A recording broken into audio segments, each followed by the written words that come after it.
And she's there with it stretched over to the freezer, the hairdryer, and she's shipping. Oh, God. Right? I'm there with you. Right. So that's one way that we would have had to have defrosted the freezer before the heating element. Don't know an electromagnetic spectrum from an electron tube? All your questions are about to be answered as we Ask Millgates. Here we go. So this has come through via the website bay939.com.au and it's for our tech expert, Millgates, who's in the house. Morning, Millgates. Good morning. Dear Millgates, this is from Sheryl from Lara. Our fridge broke down last week and I was confused to find out when the repairman came out, the problem was caused by a faulty heating element in the freezer. So the question is, what is a heating element doing inside my freezer, please? Sheryl from Lara, here's a PS for you as well. Tell Ferg, your lovely husband, to try chili powder to keep the neighbours' chooks off your front garden. Oh, Sheryl. Chili powder. A lot of scratching going on if they get a bit of chili chicken. Who doesn't like it? All right, heating element, what's it doing in your freezer? Sheryl. Let's take a look at this and give you the best answer ever. Right.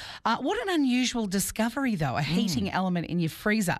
My spidey senses, Sheryl, tell me it's got to do with having a frost-free freezer, and it's used to keep your freezer defrosted. Okay, so I'm guessing that what is what it is. This is starting to make sense, and that's unlike this segment. I don't want to make any sense. So let's park that there. All right. And think about, Sheryl, how in days gone by we would have to defrost the freezer before they had the fancy heating element.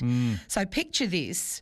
Mum, 70s or 80s, in the kitchen, freezer door at the top of the fridge open. Yep. She's got one of Dad's chisels from the shed. Oh, God. She's got the family hairdryer turned on high.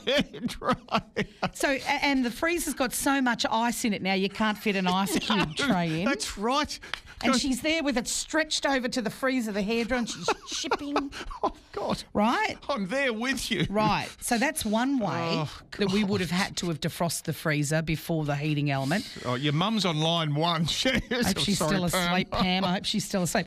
The other memory I have of trying to defrost the freezer is my lovely grandmother, Ruth, who thought by putting a Tupperware bowl with boiling water in the freezer and a slice of lemon, mind you, and closing the door, it would just... the iceberg that sunk the Titanic would melt away. Yeah, right. No. No good. So, look, Sheryl, that's what it is. It's because you've got a fancy frost-free freezer. Try either of those methods if you like. And remember what we always say at the Gates headquarters, if all else fails, turn it off for 30 seconds and then turn it back on. I like it a lot. Yeah. Thank you, Mill Gates. You're welcome. bay939.com.au. Shoot Mill an email.